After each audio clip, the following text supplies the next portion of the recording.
persecution of Christians around the globe.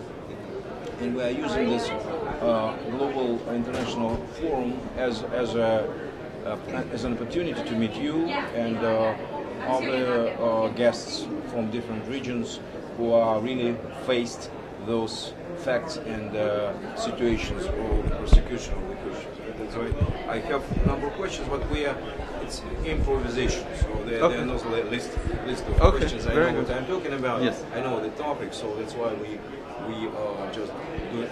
Are you comfortable? Are you comfortable with any question, or because it will be around these? No problem. Especially, but usually we are starting. Do you need my card, maybe Yes, also for information? Yeah. Oh, thanks. Thanks.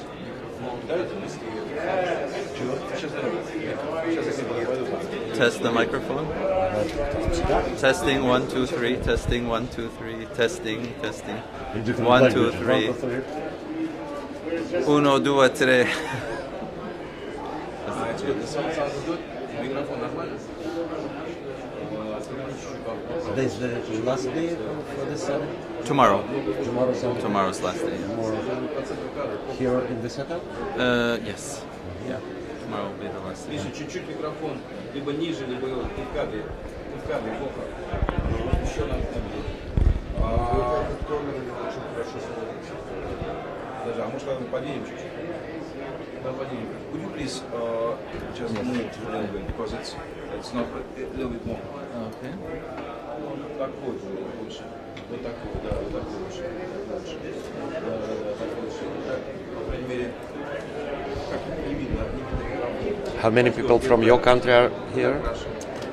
Yes, we have another bishop is here, and some Assyrians are. But in the United States, where, in what states are it? In California, of course. Warmer. Warm, yes, very nice. Nice weather in California. Central.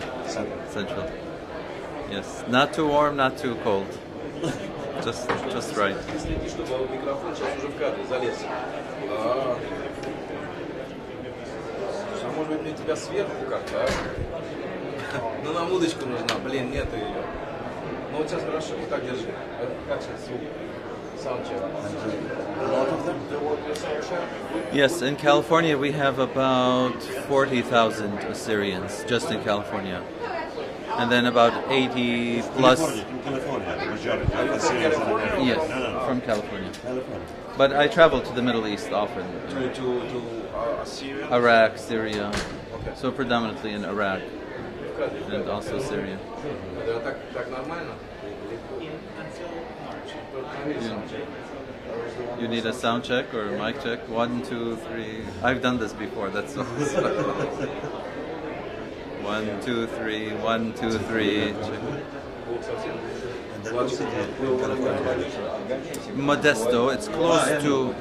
You don't? Where? In San Diego. San Diego? Oh, we have a church there. We have a community there. Yeah. Southern California. Oh, San Diego is beautiful. Very nice. For living, maybe the best. It's a bit expensive. Which part of San Diego? I lived in Ohio. Oh, No, there are some not expensive yeah. apartments. La Jolla It was is beautiful. 20 years ago when I arrived in America. Yeah. No, and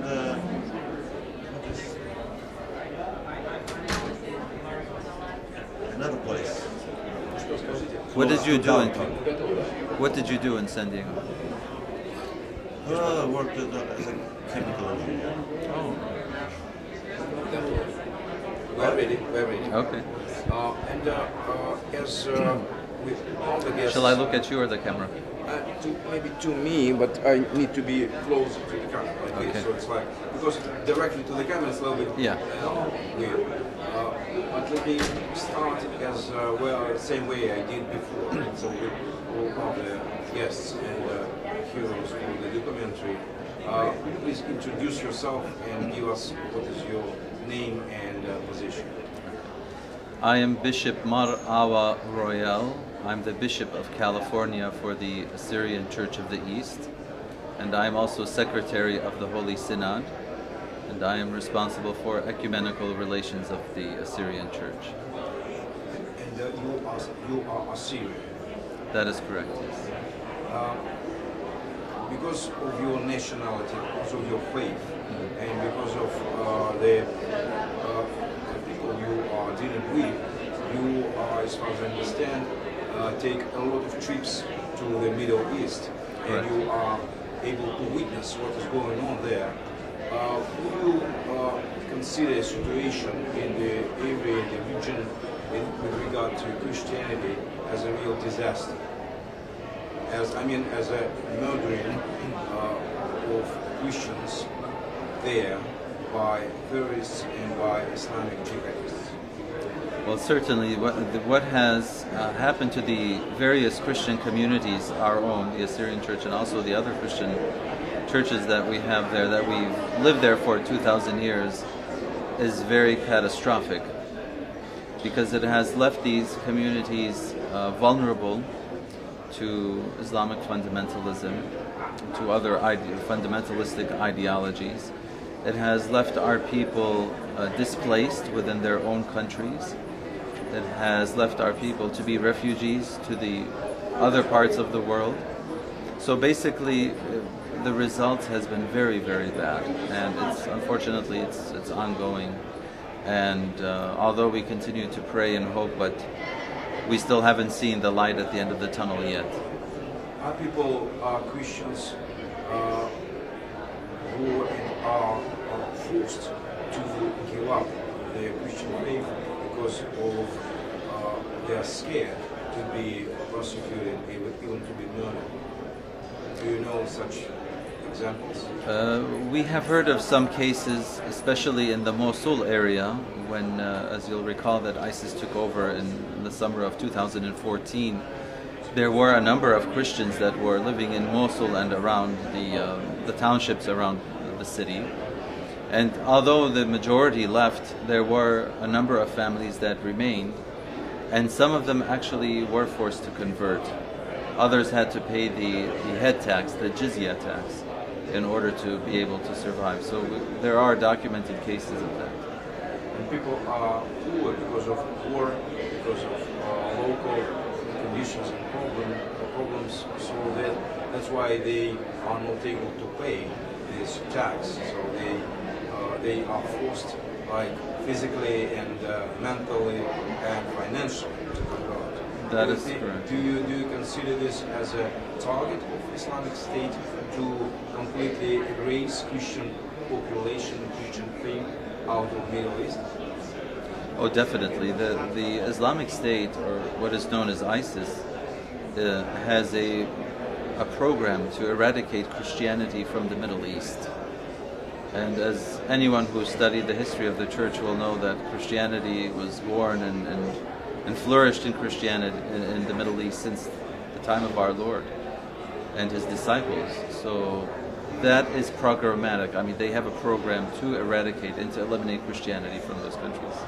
Do you consider this as a modern situation, or the traces are going very far behind in the centuries of history? So do you think it might be a continuation of the very old policy of Islam and the real revenge to Christians because of like centuries and centuries of confrontation? Right. To be honest, yes, this is nothing new, although we're all very astonished because we're experiencing persecution and something like this in the 21st century, which we would never expect to experience. Usually we've read about these situations, or from our grandparents we've heard about these situations in the Middle East, and they've gone on for the last 1400 years practically.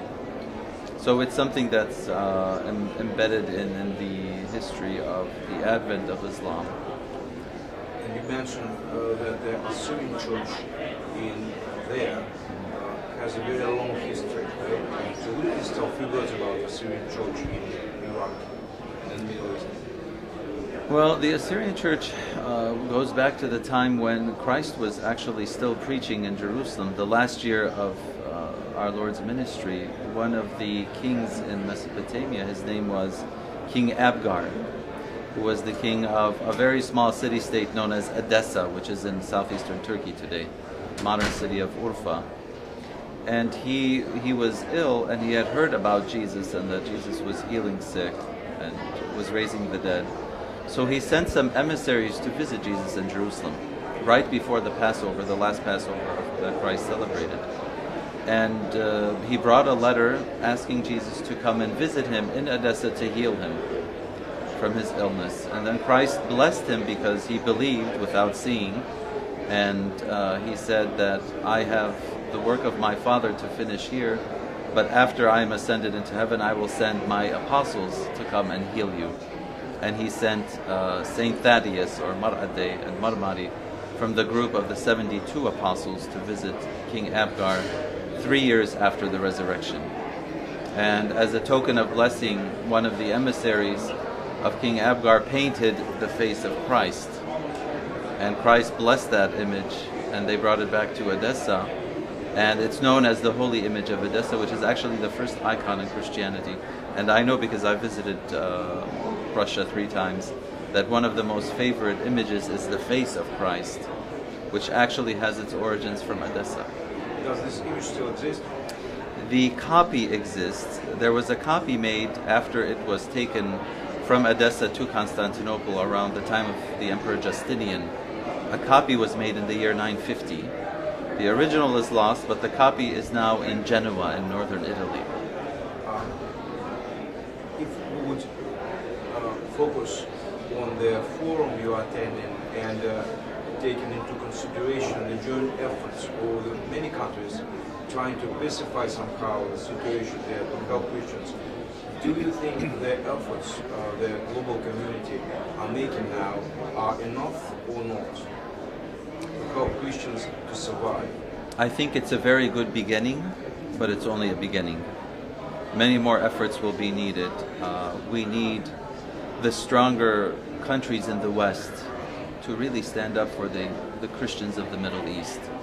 The Christians of the Middle East don't have a voice. And it's only the modern states of the Western Hemisphere, North America, Europe, that can really speak out for our people who are being persecuted. In 2014, in the month of February, about 240 to 250 Assyrian Christians were forcibly taken from their villages in Syria, in the Khabur region, where they've lived for about 80 some odd years. And they were taken out of their villages and they were held captive by ISIS. And we've had some of them who are martyred, who were killed because they were Christians. And there were many efforts in order to release them. Some of them never made it back. Their homes in the villages were plundered, ransacked. They could not go back because they had nothing left in their villages, so they had to resettle in different parts. So this is something that we've lived as an ancient Christian community that took place 2 years ago. So it's very fresh for us. It's very modern day for us. And I really do plead with all of the major churches and the major countries in the West especially to really speak out and to be a voice and to be an advocate for our Christians in the Middle East and other parts of Egypt, for example. We've heard the ongoing suffering that's taking place with the Coptic Christians in Egypt. The Assyrian Church is Orthodox Church. Yes, our official name is Assyrian Church of the East, although we are not in full communion with the Eastern Orthodox family, but our faith is almost the same, you could say. As far as I know, the forum which took place in Washington, D.C., the forum you were attending was organized together by American priests and by representatives of Russian Orthodox Correct, Church. yes. It looks like joint efforts to help globally to oppressed and persecuted Christians. Do you think this is a good example of a possible collaboration? I think it's a very good example. As you mentioned, in the U.S., of course, the Billy Graham Evangelistic Ministries has taken this effort, and we are very aware that the Russian Orthodox Church, the Moscow Patriarchate, represented by His Eminence Metropolitan Hilarion and their delegation, has had a vital role in putting all of this together, and we're very, very pleased to see the joint efforts of the United States and also of Russia and the Russian Orthodox Church in a very important global issue where they are able to come together and to speak out for the Christians in the Middle East. I think it's a very good example, a paradigm of how countries, even though they might have different ideologies, but when it comes to many important moral and religious issues, they can speak out together and have a united voice for people who don't have a voice. And the final question is to you, Father. Consider the current situation, this suffering of the people because of religion, faith, at the beginning of the 21st century, and civilization supposedly flourish, as a new test given by God. Would it be like this? Indeed. I think it's a test for Christians themselves. Martyrdom is nothing new to the church. Our Lord suffered persecution. The disciples suffered persecution. The early Christians. So this is nothing new to the life of the church in the East and in the West. It's something that will be ongoing because Christ promised us there will always be persecution. So it's from our end as Christians, it's a test of faith. How we can persevere in the faith of Christ even up to persecution. On the other hand, it's also a test of the modern world. And we speak of modernity, we speak of the postmodern age today. It's a test to see whether justice and tolerance and international law can really prevail in states in the East and in the West, particularly in the Middle East today. It's a test for their statehood. Can they really be a modern state in the world in the 21st century, as you mentioned? Can they follow the international laws? Can they honor the United Nations human rights conventions? These are all issues that they must address today. We know that some of Islamic priests are taking part in peace conferences and world forums around the globe.